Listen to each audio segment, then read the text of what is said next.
para montar uma clínica com 500 metros quadrados e prestar um serviço que essa mulherada quer, com tecnologia, inovação e ser diferente de outras clínicas e tal. Como é que foi o processo de crescimento de 70 metros para uma casa maior, para trazer sempre novidade? Tem que estar fora em feiras. Como é que funciona isso? É todo um preparo aí, né, que a gente vai aprendendo ali pela construção da história, errando, aprendendo, né, enfim. Então, no comecinho, eu lembro nesses 70 metros, que para comprar a primeira máquina é mais caro que carro, assim, né? Perfeito. Então, pensando na nossa vida adulta, assim, né, o nosso primeiro sonho é ter o carro. Ali na minha vida profissional, meu sonho era ter minha máquina, porque a gente começa alugando. Então, você aluga uma máquina por um dia, mas aí você tem que juntar todos os pacientes para ir naquele dia fazer aquela máquina. Perfeito. Era bem difícil. E aí eu falei, não, tô pronta para ter uma máquina própria.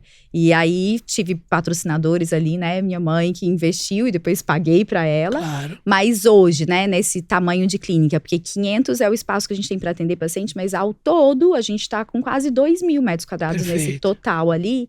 E aí, para fazer essa gestão toda. Então, o Eduardo faz conta mesmo, né, de qual máquina que vai dar o retorno mais rápido, e aí ele fica com a parte, né, financeira da coisa, mas eu penso qual máquina que eu quero pro meu paciente. Claro, lógico. E aí é sempre essa discussão que é boa. É Claro. isso, e aí ele fala, mas essa máquina é muito cara, o consumível é muito caro. Eu falo, mas é isso que meu paciente precisa de resultado agora. Então a gente vai nas feiras fora, vê quais as melhores máquinas, né, porque a gente quer oferecer ali pro paciente. E aí tem uma barreira, muitas máquinas que a gente vê fora, demora anos para chegar no Brasil, né?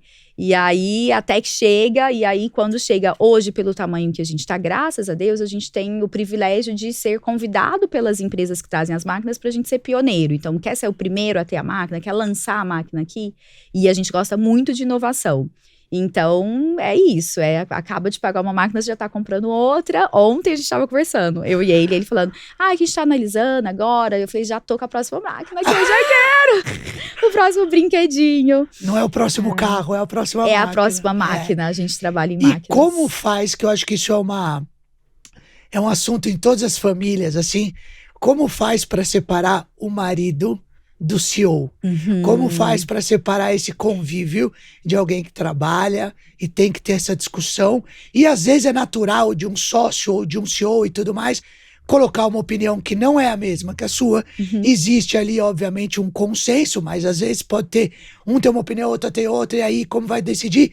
E aí chega a noite e tem o jantar, vocês dois em casa. Como que é isso? É tenso, né? Como todas as relações parecidas.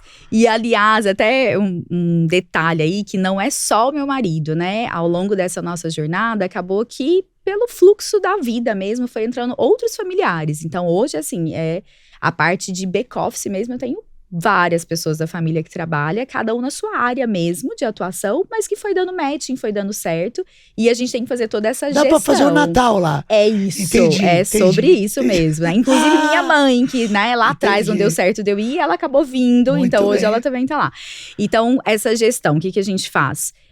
A gente tenta manter o trabalho, né, o assunto de trabalho só lá dentro da clínica. Aí chegou em casa, tem uns limites, né, ali de não vamos conversar sobre isso. Então, o Eduardo gosta assim, então quando é com ele, a hora que eu chego em casa, começo a falar, aqui não. Então aí eu paro. Mas com o resto da família que trabalha comigo, por exemplo, de sábado a gente sempre tem almoço de toda a família na minha casa. Aí, assim, minha cunhada, minha irmã que trabalha comigo, imagina, a gente trabalha sábado, domingo, porque fica conversando desses assuntos que a gente ama muito e pra gente não incomoda. Então, acho que é entender o limite de cada um ali nessa divisão entre família, trabalho e essa mistura. E quando a gente tem opiniões diferentes, a gente sempre fala, a gente tem que fazer dar certo. Então, a gente põe pra marinar ali aquela ideia e um tenta entender o lado do outro, abre mão daqui, abre mão dali, pra ir.